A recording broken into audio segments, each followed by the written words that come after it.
어느 날 아침 문득 이런 생각이 들 때가 있습니다. 내가 지금까지 살아온 이 모든 것들이 정말 나였을까? 내가 쌓아온 이 모든 성취들, 내가 지켜온 이 모든 관계들, 내가 믿어온 이 모든 가치들이 정말 내 것이었을까? 그런 질문이 가슴 한켠에서 조용히 울려 퍼질 때 많은 분들이 두려움을 느낍니다. 혹시 내가 길을 잃은 건 아닐까? 혹시 내가 무언가 잘못된 건 아닐까 하는 불안이 밀려옵니다. 하지만 오늘 제가 여러분께 전하고 싶은 이야기는 바로 이것입니다. 그 의심이, 그 흔들림이, 그 불편함이 사실은 당신이 인생에서 가장 아름답고 가장 진실된 단계로 들어서고 있다는 신호일 수 있다는 것입니다. 칼 융은 이것을 인생의 전고라고 불렀습니다. 태양이 가장 높이 떠올라 모든 것을 비추는 그 순간 우리는 비로소 우리 자신의 그림자를 마주하게 됩니다. 그리고 그 순간이 바로 진정한 변화의 시작입니다. 오늘 우리는 함께 7가지 징후를 살펴보려고 합니다.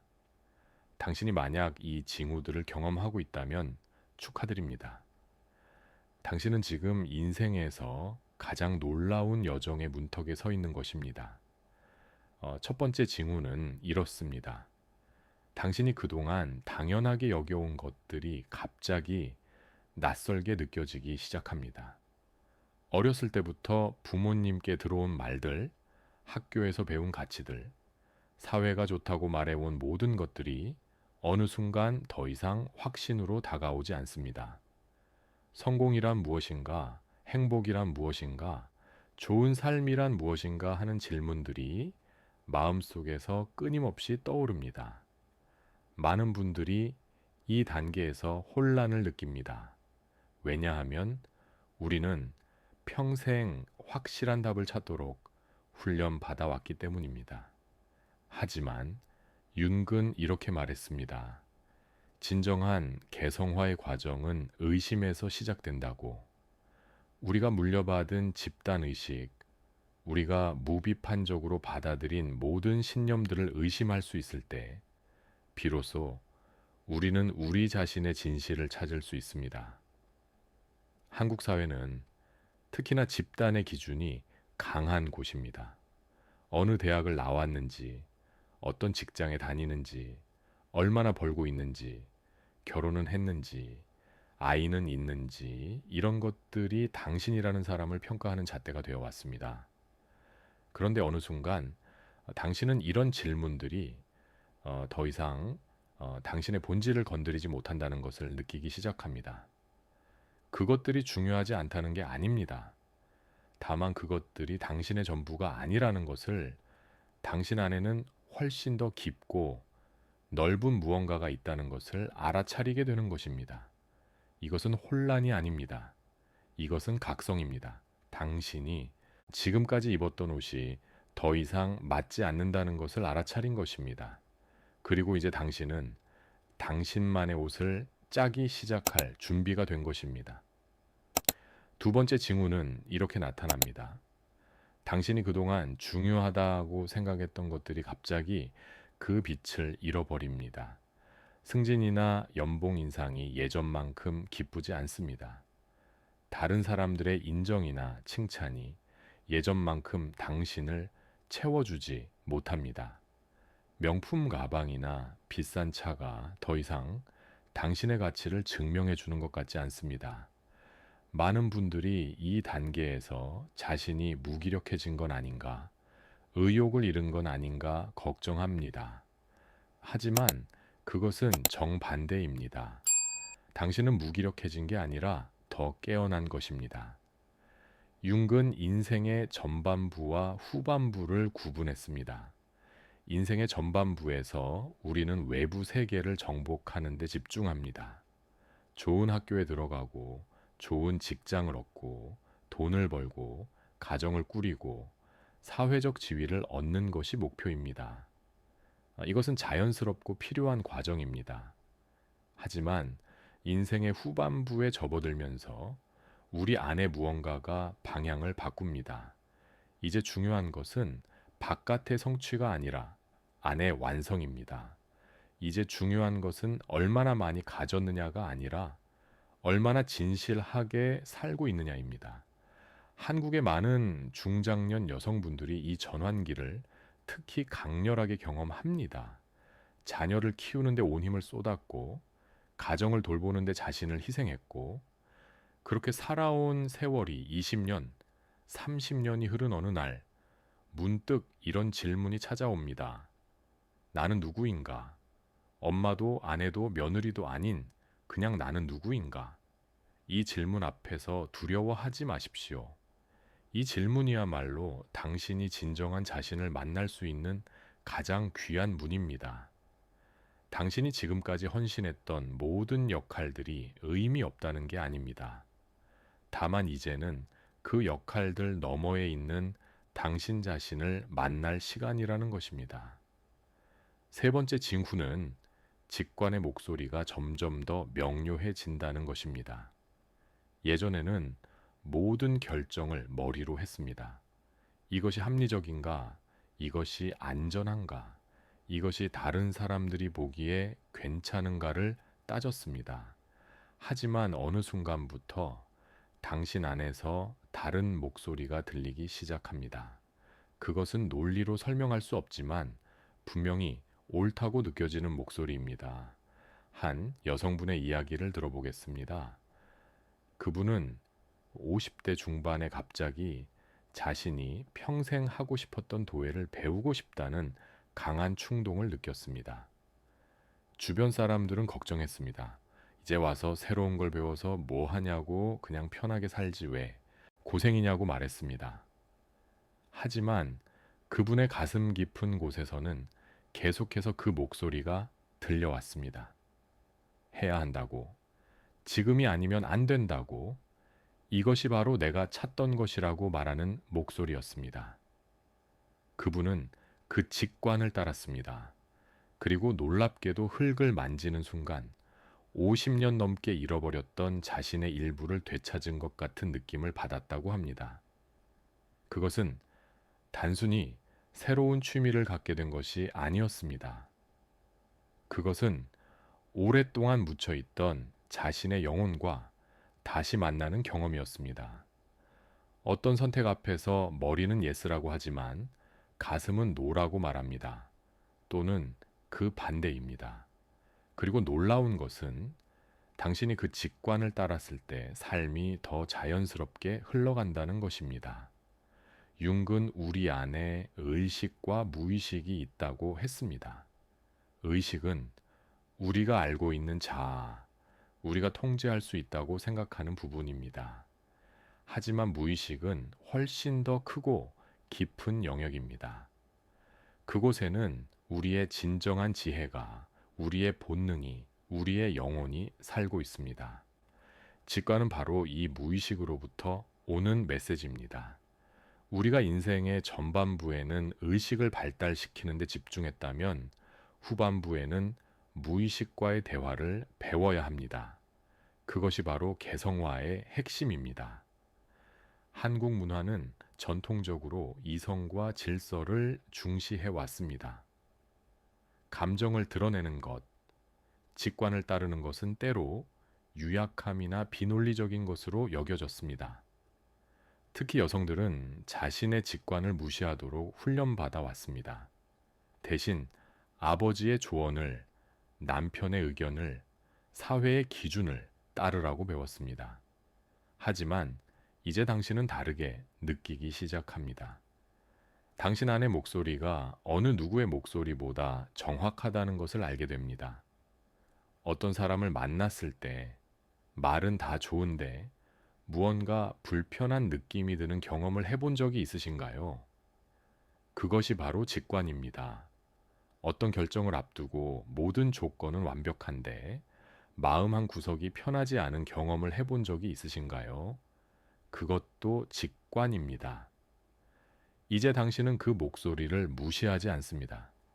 당신은 그것을 존중하고 귀 기울이고 따르기 시작합니다. 그리고 놀랍게도 당신의 삶은 점점 더 당신다워집니다. 네 번째 징후는 관계의 변화입니다. 당신은 더 이상 모든 사람에게 좋은 사람이 되려고 애쓰지 않습니다. 오래된 친구들 중 일부와 자연스럽게 멀어지는 것을 느낍니다. 그들이 나쁜 사람이어서가 아닙니다. 단지 당신이 변했고 더 이상 같은 주파수에서 공명하지 않기 때문입니다. 예전에는 이런 상황이 불안했을 것입니다. 혹시 내가 이기적인 건 아닐까? 혹시 내가 냉정한 건 아닐까? 걱정했을 것입니다. 하지만 이제 당신은 알고 있습니다. 진정한 관계는 억지로 붙들고 있는 것이 아니라 자연스럽게 함께 걸어가는 것임을 생각해 보십시오. 당신이 20대였을 때 가장 친했던 친구들과 지금도 같은 방식으로 대화하고 있습니까? 당신이 30대에 가장 중요하다고 여겼던 관계들이 지금도 그만큼의 의미를 가지고 있습니까? 많은 경우 그렇지 않습니다. 그리고 그것은 완전히 자연스러운 일입니다. 우리는 성장하고 변화하고 진화합니다. 그리고 그 과정에서 어떤 관계들은 자연스럽게 뒤에 남겨집니다. 이것을 슬퍼할 필요는 없습니다. 오히려 감사할 일입니다. 그 관계들은 그 시기에 당신에게 필요했던 것을 주었습니다. 그리고 이제 당신은 다른 것을 필요로 하고 있습니다. 윤근 우리가 다른 사람들에게 보여주는 가면을 페르소나라고 불렀습니다. 우리는 사회에서 살아가기 위해 이 가면이 필요합니다. 직장에서의 가면, 가족 앞에서의 가면, 친구들 앞에서의 가면이 있습니다. 하지만 문제는 우리가 너무 오랫동안 가면을 쓰고 살다 보면 그것이 진짜 얼굴인 줄 착각하게 된다는 것입니다. 개성화의 과정은 이 가면들을 하나씩 벗어내는 과정입니다. 그리고 가면을 벗으면 당신 주변의 관계들도 재배치됩니다. 어떤 사람들은 당신의 진짜 모습을 받아들이지 못하고 떠나갑니다. 그들은 당신의 가면을 사랑했지 당신을 사랑한 게 아니었기 때문입니다. 하지만 놀랍게도 새로운 사람들이 당신의 삶에 들어옵니다. 그들은 진짜 당신과 공명하는 사람들입니다.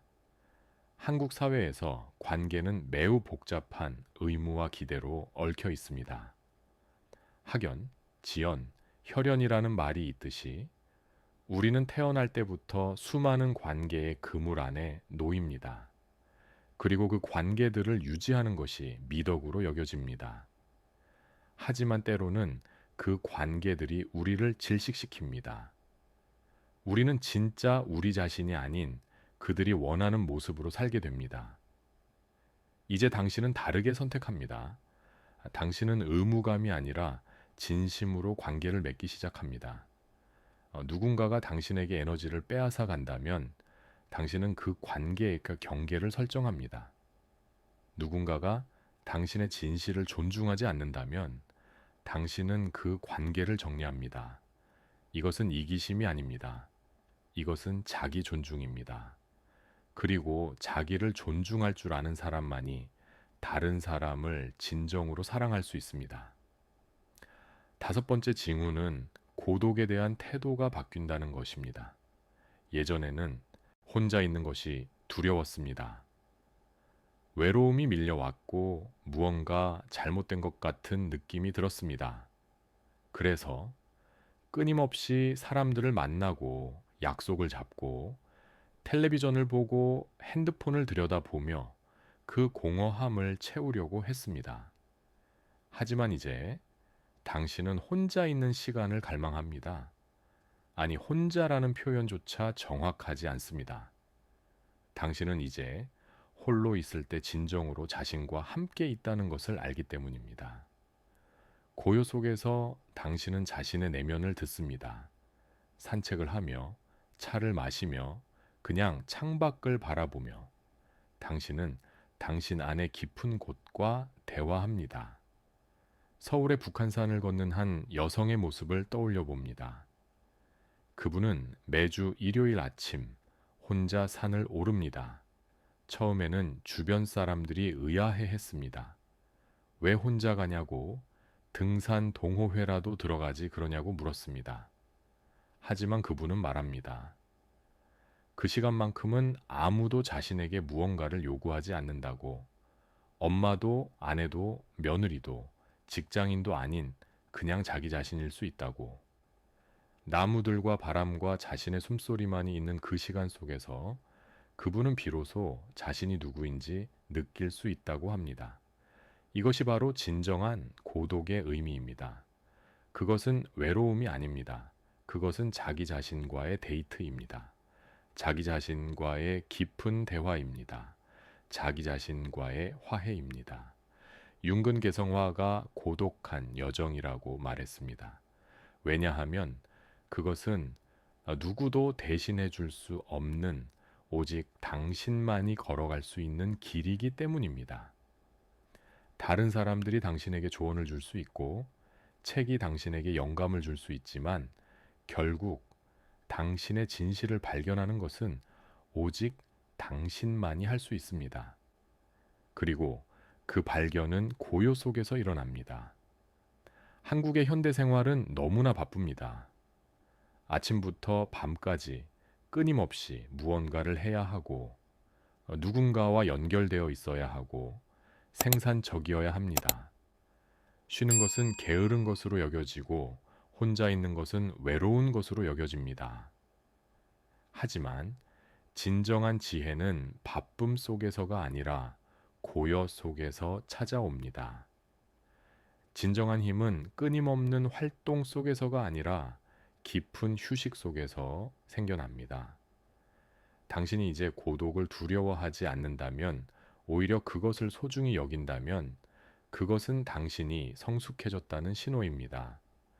당신은 이제 다른 사람들의 존재로 당신의 공허함을 채우려 하지 않습니다. 당신은 이미 충만하기 때문입니다. 고독은 외로움이 아닙니다. 고독은 자기 자신과의 깊은 친밀함입니다. 그리고 그 친밀함 속에서 당신은 비로소 온전해집니다. 여섯 번째, 징후는 당신 안에서 어떤 불길이 타오르기 시작한다는 것입니다. 그것은 야망의 불길이 아닙니다. 그것은 세상에 무언가를 증명하려는 열망도 아닙니다. 그것은 훨씬 더 깊은 곳에서, 훨씬 더 신성한 곳에서 타오르는 불길입니다. 당신은 더 이상 남들이 정해놓은 기준에 맞춰 살고 싶지 않습니다. 당신은 당신의 진실을 살고 싶습니다. 당신은 당신의 목소리를 내고 싶습니다. 오랫동안 숨겨왔던 재능을, 억눌러왔던 열정을, 묻어두었던 꿈을 다시 꺼내고 싶습니다. 이것은 단순한 취미 생활이 아닙니다. 이것은 영혼의 부르심입니다. 50대에 글쓰기를 시작한 분이 있습니다. 평생 남편과 아이들을 뒷바라지하며 살아왔고 자신의 이야기는 중요하지 않다고 믿으며 살아왔습니다. 하지만 막내가 대학에 들어간 어느 날 그분은 갑자기 자신의 이야기를 쓰고 싶다는 강한 충동을 느꼈습니다. 처음에는 누가 내 이야기에 관심이 있겠냐며 망설였습니다. 하지만 그 불길은 점점 더 강해졌고 결국 그분은 펜을 들었습니다. 그리고 놀랍게도 그분의 글은 같은 경험을 한 수많은 여성들의 공감을 얻었습니다. 그분이 용기 내어 자신의 진실을 말했을 때 그것은 다른 이들에게도 자신의 진실을 말할 용기를 주었습니다. 이것이 바로 진정한 자기 표현의 힘입니다. 당신이 당신의 진실을 살 때 당신은 다른 사람들에게도 그들의 진실을 살 수 있는 허락을 주는 것입니다. 많은 분들이 이 단계에서 새로운 취미를 시작하거나 새로운 공부를 하거나 심지어 전혀 다른 일을 시작합니다. 주변 사람들은 이해하지 못할 수도 있습니다. 나이가 들어서 무슨 그런 짓이냐고, 안정적인 삶을 포기하고 무슨 모험이냐고 말할 수도 있습니다. 하지만 당신은 알고 있습니다. 이것이 모험이 아니라 귀환이라는 것을, 당신은 오랫동안 잃어버렸던 당신 자신에게 돌아가고 있는 것입니다. 윤근 우리 안에 그림자가 있다고 했습니다. 그림자는 우리가 받아들이기 거부하는 자신의 부분들, 사회가 용납하지 않아서 억압한 부분들, 너무 두려워서 외면한 부분들입니다. 하지만 그림자 속에는 단지 어둠만 있는 것이 아닙니다. 그곳에는 엄청난 에너지가, 억눌린 창조성이, 잠자는 힘이 있습니다. 개성화의 과정은 이 그림자를 통합하는 과정입니다. 우리가 외면했던 부분들을 직면하고 받아들이고 변형시키는 과정입니다. 그리고 그 과정에서 놀라운 일이 일어납니다. 우리가 약점이라고 생각했던 것이 사실은 독특한 강점이었다는 것을 발견합니다. 우리가 이상하다고 생각했던 것이 사실은 특별한 재능이었다는 것을 깨닫습니다. 한국 사회에서 자라온 많은 분들이 자신의 진짜 모습을 감추는 법을 배웠습니다. 튀지 말라고, 평범하게 살라고, 안전하게 살라고 들었습니다. 특히 여성들은 자신을 드러내지 말라고, 겸손하라고, 양보하라고 배웠습니다. 그렇게 수십 년을 살다 보니 진짜 자신이 누구인지조차 잊어버렸습니다. 하지만 이제 무언가가 깨어납니다. 당신 안에 진짜 당신이 더 이상 침묵하기를 거부합니다. 당신은 예전에는 절대 하지 못했을 일들을 하기 시작합니다. 당신의 의견을 분명히 말하고, 당신의 경계를 설정하고, 당신이 원하는 것을 요구합니다. 처음에는 불편할 수 있습니다. 죄책감이 들 수도 있습니다. 하지만 계속 갈수록 당신은 더 자유로워지고, 더 생생해지고, 더 살아있음을 느낍니다. 7번째이자 마지막 징후는 당신이 통제를 놓아주기 시작한다는 것입니다. 이것은 가장 역설적인 징후입니다. 우리는 평생 삶을 통제하려고 애씁니다. 계획을 세우고 목표를 정하고 모든 것을 관리하려고 합니다. 하지만 어느 순간 당신은 깨닫습니다. 삶은 통제할 수 있는 것이 아니라 흐르는 것이라고. 당신은 강물에 맞서 헤엄치는 대신 강물과 함께 흐르기 시작합니다. 이것은 포기가 아닙니다. 이것은 항복도 아닙니다. 이것은 훨씬 더 지혜로운 것, 바로 신뢰입니다. 한 사업가의 이야기를 들려드리겠습니다. 그분은 30년 동안 회사를 경영하며 모든 것을 계획하고 통제하는 삶을 살았습니다. 하지만 예순이 되던 해 예상치 못한 건강 문제로 잠시 모든 것을 내려놓아야 했습니다. 처음에는 불안했습니다. 내가 없으면 회사가 어떻게 되나? 모든 게 무너지는 건 아닌가 걱정했습니다. 하지만 놀랍게도 회사는 잘 돌아갔습니다. 오히려 직원들이 더 자율적으로 일했고 더 창의적인 아이디어들이 나왔습니다. 그분은 깨달았습니다. 자신이 모든 것을 통제해야 한다고 믿었던 것은 사실 자기 자신에 대한 두려움이었다는 것을, 자신이 없으면 아무것도 안 된다고 믿으면서 사실은 자신의 가치를 증명하려고 애쓰고 있었던 것입니다. 통제를 놓아주었을 때 그분은 비로소 진정한 평화를 느꼈습니다.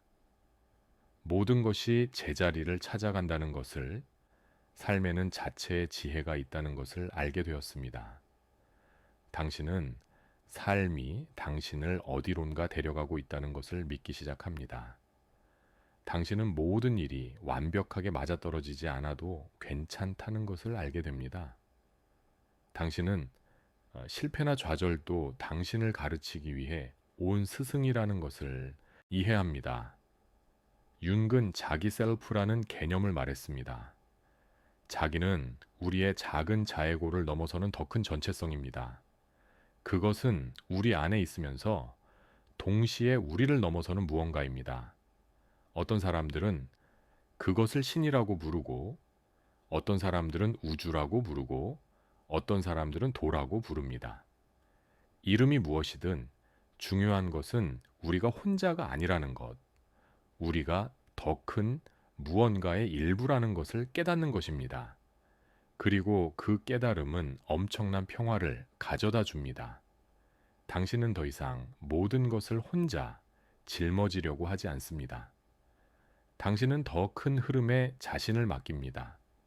한국 문화는 노력과 의지를 강조합니다. 열심히 하면 된다. 포기하지 않으면 된다. 끝까지 버티면 된다는 메시지를 끊임없이 들어왔습니다. 물론 노력은 중요합니다. 하지만 노력만으로는 부족합니다. 어느 시점에 우리는 놓아주는 법을 배워야 합니다. 우리의 손을 펴고 우리의 어깨를 내려놓고 삶이 우리를 통해 흐르도록 허용해야 합니다. 이것은 나약함이 아닙니다. 이것은 성숙함입니다. 강한 사람은 모든 것을 통제하는 사람이 아닙니다.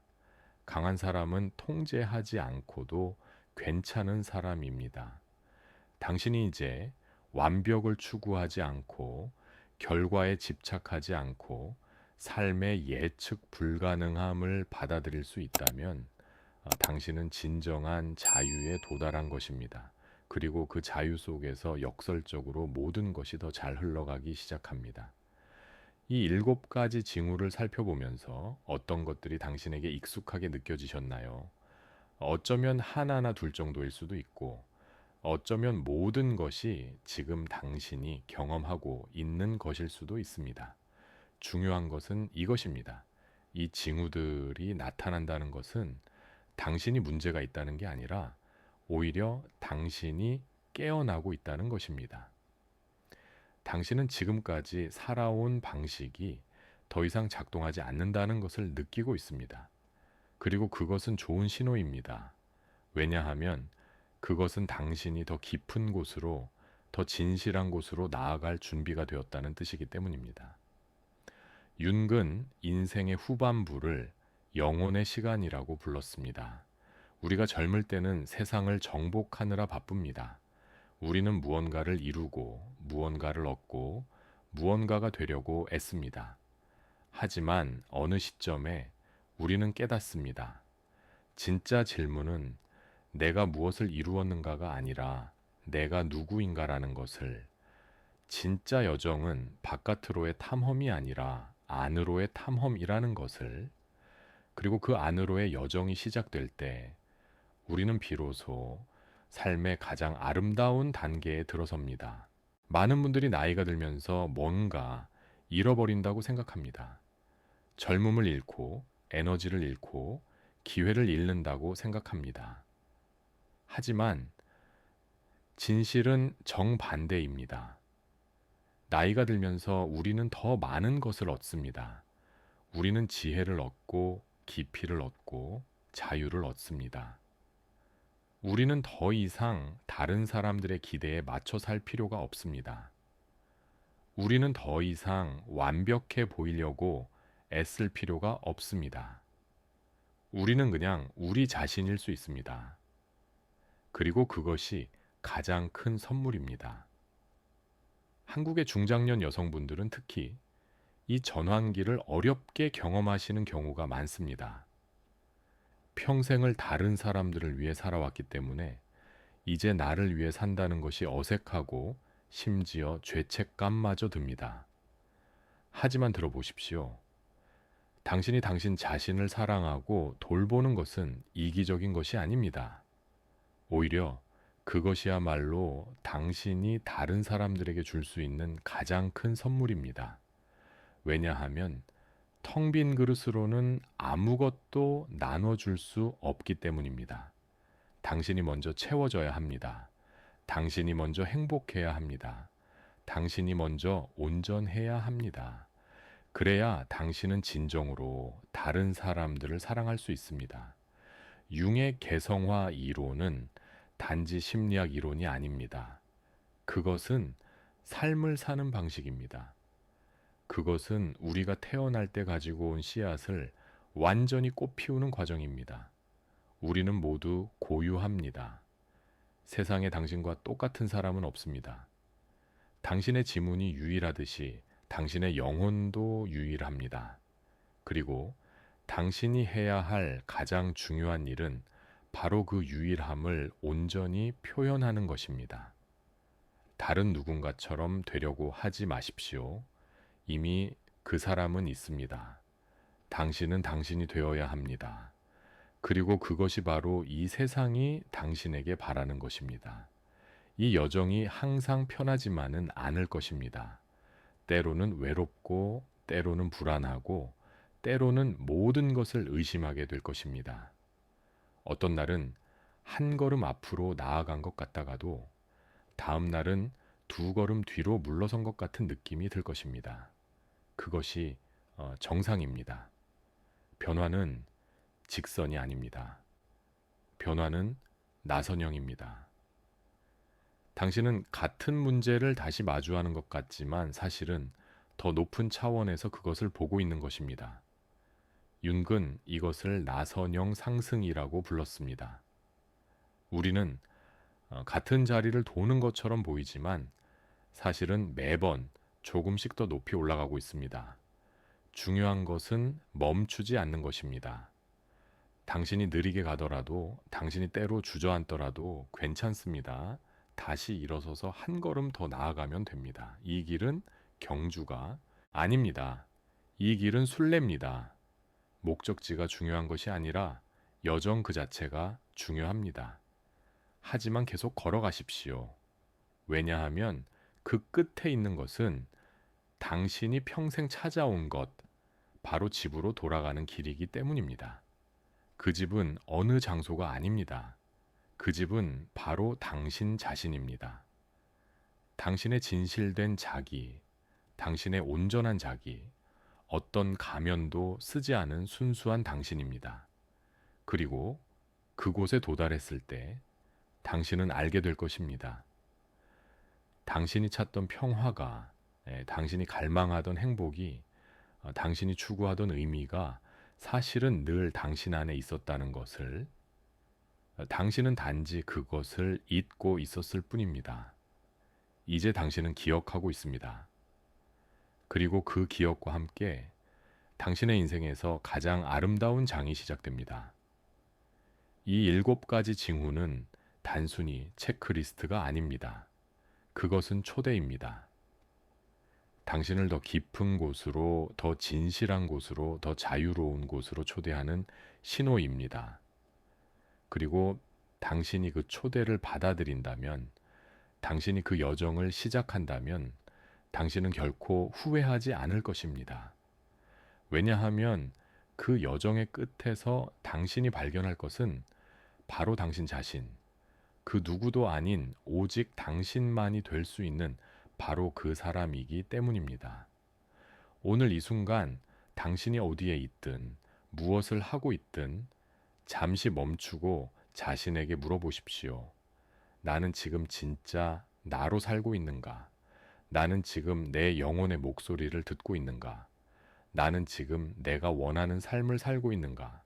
만약 그 대답이 망설여진다면 괜찮습니다. 그 망설임이 바로 시작입니다. 그 의심이 바로 각성의 첫 신호입니다. 그리고 당신이 이 영상을 보고 계신다는 것 자체가 당신이 이미 그 여정을 시작했다는 증거입니다. 변화는 이미 당신 안에서 시작되었습니다. 당신이 이 메시지를 듣고 있다는 것 자체가 당신의 영혼이 깨어나고 있다는 증거입니다. 당신은 우연히 여기에 있는 것이 아닙니다. 당신의 영혼이 당신을 여기로 이끌었습니다. 왜냐하면 지금이 바로 당신이 변화할 준비가 된 때이기 때문입니다. 인생에는 때가 있습니다. 씨앗을 심을 때가 있고, 물을 줄 때가 있고, 기다릴 때가 있고, 수확할 때가 있습니다. 당신은 지금 새로운 씨앗을 심을 준비가 되어 있습니다. 오랫동안 당신 안에서 잠들어 있던 씨앗이 이제 깨어나고 있습니다. 그 씨앗이 무엇인지는 당신만이 압니다.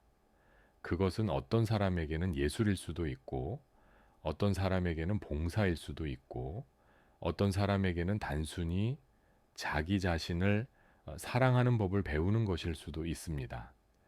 중요한 것은 그 씨앗이 무엇이냐가 아니라 당신이 그것에 물을 주기 시작했느냐입니다. 당신은 이미 깨어나고 있습니다. 당신은 이미 변화하고 있습니다. 당신은 이미 당신의 가장 아름다운 단계로 들어서고 있습니다. 계속 가십시오. 두려워하지 마십시오. 당신은 혼자가 아닙니다. 수많은 사람들이 지금 이 순간 당신과 같은 여정을 걷고 있습니다. 이 순간에도 한국의 어느 작은 마을에서, 서울의 빌딩 숲속에서, 부산의 바닷가에서, 제주의 오름 위에서 수많은 영혼들이 깨어나고 있습니다. 그들도 당신처럼 의심하고 흔들리고 두려워하지만 계속 앞으로 나아가고 있습니다. 당신이 용기를 낼 때, 당신은 그들에게도 용기를 줍니다. 당신이 변화할 때, 당신은 세상도 변화시킵니다. 한 사람의 각성은 파문을 만듭니다. 그 파문은 가족에게, 친구에게, 이웃에게, 그리고 당신이 만나는 모든 사람에게 퍼져나갑니다. 당신이 진짜 당신으로 살기 시작할 때, 당신은 다른 사람들에게도 그들의 진짜 모습으로 살 수 있는 허락을 주는 것입니다. 이것이 바로 진정한 변화의 시작입니다. 그리고 무엇보다 당신 안에는 이미 모든 답이 있습니다. 당신 안에는 이미 모든 힘이 있습니다. 당신 안에는 이미 모든 지혜가 있습니다. 당신은 단지 그것을 기억하면 됩니다. 그리고 그 기억이 바로 당신의 진정한 삶의 시작입니다. 오늘부터 작은 것 하나를 시작해 보십시오. 매일 5분이라도 좋습니다. 조용히 앉아서 자신의 숨소리를 듣는 시간을 가지십시오. 자신에게 물어보십시오. 오늘 나는 어떤 기분인가? 내 마음은 지금 무엇을 원하고 있는가? 처음에는 어색할 것입니다. 답이 안 들릴 수도 있습니다. 괜찮습니다. 계속하십시오. 매일 조금씩 당신은 자신의 내면과 더 가까워질 것입니다.